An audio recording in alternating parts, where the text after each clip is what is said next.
Good afternoon. I'm Diane Barrett. I'm here with Dr. Jennifer Black. Today is October 6th, 2022. Dr. Black will be talking about her thoughts on the Roe v. Wade decision that was recently made by the Supreme Court. So thank you, Jennifer, for being here. Thank you, Diane, for having me. My name is Dr. Jennifer Black. I am a hospice and palliative medicine and family medicine physician, and I've been in practice for 22 years. I was born in 1960, so when Roe v. Wade passed, I was only 13. So I don't have any personal experiences with the difficulties that were happening with women prior to Roe passing. But I've written a story about someone I know, and I'd like to share it with you. And in it, I will give you some information also about abortion from a medical perspective. Thank you. The day before she died, Barbara asked her mother for a strawberry milkshake. The red-haired hospital nurse overheard the request, scoffed, and informed Barbara's mom that her daughter was just spoiled. The nurse left the room, glanced at the door a few times during her shift, but overlooked the signs of her patient's spreading infection. By nightfall, Barbara was confused, moaning, and flushed, her fever dangerously high, as what was called blood poisoning in those days spread rapidly through her body. When someone finally took note of Barbara's condition, stronger antibiotics, rapidly infused intravenous fluids, and cooling measures, including the torturous last-ditch practice of full-body ice immersion, were inadequate and eventually futile. Barbara, aged 23, died on October 6, 1966. The cause of death was listed as sepsis due to peritonitis. The underlying cause, a carelessly mismanaged hysterectomy after an illegal back alley abortion, was not mentioned. When Barbara's pregnancy test came back positive, she was divorced, newly engaged, and like most women who seek abortions, already a mother. In the early 60s, non-condom contraceptives, diaphragms, and the newly invented pills were rarely available to poor rural women. In fact, until 1965, preventing a pregnancy remained a crime in some states. External condoms require the willing participant of a male partner, which was not guaranteed then or now. With average, i.e. imperfect use, characterized by a break or a slip, a woman whose male partner uses condoms has a 15% chance of pregnancy per year. When Barbara found herself in that 15%, her 4 children ranged in age from 6 months to 6 years. Fiercely independent, she was working long hours as a waitress to support her family. Her ex-husband, the children's father, was at best indifferent and at worst abusive. She and her now fiance were unprepared to support a 5th child, and had Barbara tried to work while visibly pregnant, she would have been fired. A married woman with money might have chosen to continue the pregnancy, or in Barbara's home state of California, may have navigated the circuitous path to a legal abortion permitted by law, quote, if there is substantial risk that the continuance of the pregnancy would gravely impair the physical or mental health of the mother. In most states, however, all abortions were illegal. Safe, albeit illegal, abortion was for sale, though, always and everywhere to those who could afford to pay. Pregnancy termination has existed since ancient times. Women have always done what they needed to do to stop an unwanted fertilization. Ingested poisonous mercury, lead, or kerosene, inserted potassium or soap solutions into their vaginas, tried to open the cervix or the door to the womb with sticks, coat hangers, or knitting needles, compressed their abdomens, jumped repeatedly, or maybe if that jump was from a high precipice, just once. Septic or back alley abortions were common in the days before Roe v. Wade. They were arranged and performed in secret by someone who might be a doctor or nurse and who may or may not have good intentions. They were most often done in non-sterile conditions without pain or follow-up. Women were sent home, often alone with variable instructions. They waited, cramped, bled, and all too often they died. Days after her attempted abortion, Barbara's mother found her shaking, bleeding, and writhing in pain. Barbara confided in her mother and was rushed to the hospital. During an emergency hysterectomy, the rural general practitioner, who ironically had delivered Barbara 23 years before, sliced her bladder. Though this was a mistake by a physician ill-trained for the task, members of the surgical team saw it happen, but said nothing. In this rural, quote, God-fearing, unquote, California town, women who had sex outside of marriage, especially those who got pregnant and even worse, attempted abortion, were treated with neglect, if not outright contempt. As Barbara trembled in her hospital bed, no one made note of her rapid decline. When her daughter died, Barbara's mother was overcome with grief and fury. She reached the hospital enraged, scouring the wards for the nurse who had scolded her daughter. How dare you? When they finally returned home, Barbara's father had to carry his wife inside. She took to her bed, staring vacantly.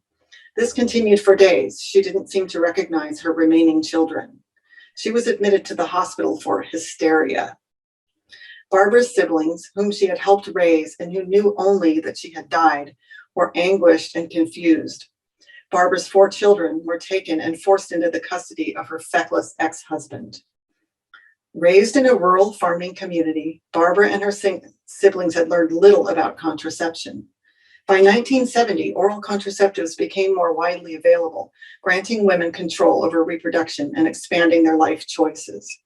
The passage of Roe v. Wade in 1973, providing a constitutional right to abortion, led to more opportunities for women, and within just a few years, the U.S. saw fewer, not more, abortions. But abortion opponents worked steadily to limit the right to choose. 49 years later, Roe v. Wade has fallen. American women no longer have the constitutional right to make their own decisions about reproduction. In an instant, abortion is now essentially banned in nearly half the country. Some states immediately returned to ancient, medically census pre-Roe abortion laws, such as the one in Arizona, for example, part of a series of laws written in 1864, which also addressed duels and poisoning and defined the age of consent for sex at 10 years old, and prohibited non-whites from testifying against whites in court. Other states enacted pre-planned trigger bans, written recently with the hope that Roe would be overturned. A few more passed bans by state constitutional amendment. All were crafted by politicians, mostly male, and none experts in medicine or reproduction. All distorted the facts and perpetrated myths about pregnancy, abortion, and women's health. Here are the facts. 1, bans don't stop abortions. They just make them unsafe. In 1965, 8 years before Roe became law, illegal abortion accounted for 17% of all deaths attributed to pregnancy and childbirth.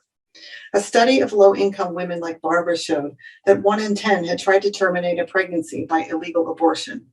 Of those who admitted to having an abortion, 77% said they had attempted self-induction. In 1968, LA County USC Medical Center admitted 701 women with septic abortions, 1 admission for every 14 deliveries. 2, legalizing abortion doesn't lead to more abortions. Soon after Roe was enacted, after an initial brief increase, the abortion rate began to fall, and this continued. In 2017, the rate of legal abortions, the number of per 1,000 women, was the lowest ever recorded. 3, bans don't protect women's health or physical or emotional health. The danger of abortion is a myth. Pregnancy is far more perilous, even in 2022. When done legally and under an experienced physician's care, abortion is far safer than pregnancy. Women are 14 times more likely to die during or after giving birth than they are from the complications of termination. Between 1998 and 2005, 1 woman died during childhood for every 11,000 babies born. Just 1 woman in 167,000 died from illegal abortion. As for the theory that abortion harms women who choose it, the Turnaway study, the largest investigation done on women who received abortions versus those who were turned away, topples that argument.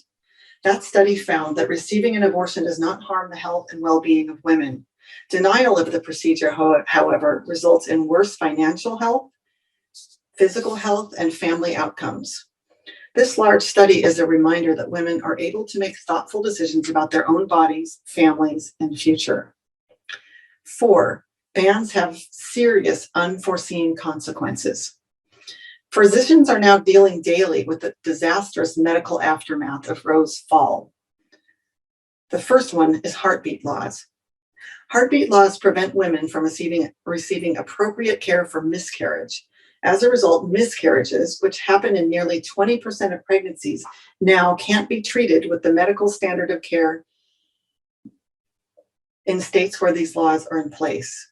A miscarriage occurs because a pregnancy is non-viable. This means the fetus cannot survive. Dilation and curettage, a sterile cleaning out of the woman's womb after miscarriage, is usually needed to stop bleeding and prevent infection. In states with heartbeat laws, residual electrical activity means this procedure can't be done unless a woman's life is in danger. Women are sent home to wait until they are bleeding so much or are so sick that they may die. The subsequent hospital stay, procedures, blood transfusions, and intravenous antibiotics now needed to save this woman's life could have been avoided. A heartbeat in early pregnancy is electrical activity in a tiny group of cells. These cells would pulsate even if grown in a lab. It's what this type of cell does. Heartbeat laws imbue this activity with emotional significance, which is not medically sound. Next, women who carry a fetus with anomalies, one which has zero chance of survival outside the womb, are now forced to carry these pregnancies to term because there is still electrical cardiac activity. And due to fear of lawsuits, hospital attorneys, not professional standards of care, now determine when physicians can provide care to pregnant women. This is now extending to contraception as well. Students and OBGYN physicians in training have begun to choose practice locations based on their right to provide the medical, not political, standard of care to their patients. Women's health care will become increasingly scarce in poor rural areas. The next point, number 5, is that bans are not about saving babies. Bans may ensure fetuses make it to delivery, but politicians who support abortion bans historically are the same ones who reliably vote against providing any government-sponsored help to actual born children or their mothers. The provision of healthcare, daycare, education or parental leave, or support of any kind for mothers forced to give birth against their will are consistently not priorities for anti-choice legislators. 6. Bans disproportionately harm poor women. Since the 1970s, the abortion landscape has changed. Most terminations take place before 13 weeks gestation, and the majority are now done with medication. However, politicians now want to stop this practice as well, making it illegal to receive these medications by mail. And in nearly half the country, women who need surgical abortions are forced to travel out of state. Anti-choice legislators want to stop this too. For now, medication and out-of-state travel are still available for those who can afford to access them. Women who can least afford more children will be the ones forced to bear them. 7, bans are not what the American people want. In 2022, polls show that 66% of voters support legal abortion. Just 10% support total bans. 73% consider abortion a top issue in this year's midterm elections. 99% support legal birth control. Judges and politicians are out of step with voters. The right to make our own choices about reproduction is on the ballot in 2022. If anti-choice legislators prevail, they have already told us what they plan to do: enact a nationwide ban on abortion. The backlash from Rose Fall has led candidates to downplay this plan, but they have opposed Roe and fought this battle for many years. They will not stop now. Consider this carefully when deciding whether to vote and whom to support. The fall of Roe brings us full circle back to 1966. Once again, women who can't afford to access abortion pills or can't obtain legal procedures will be forced to seek out illegal, unsafe procedures. If they're fortunate, they will end up in the hospital with the resultant complications. Perhaps they'll request a simple, comforting reminder of home, a strawberry milkshake, as Barbara did, and be met with blithe dismissal. Barbara was the sister-in-law I never met. She died in the county hospital in which 30 years ago I trained to practice family medicine. She died from peritonitis, yes, but the true causes of her death, poverty, misogyny, patriarchy, ignorance, mercilessness. If you hope for better for your partner, your sister, your daughter, yourself, please vote and choose wisely. Thank you. Thank you. Very comprehensive, very sad, very painful. Yeah, It's hard to feel hopeful. it's really hard to feel hopeful.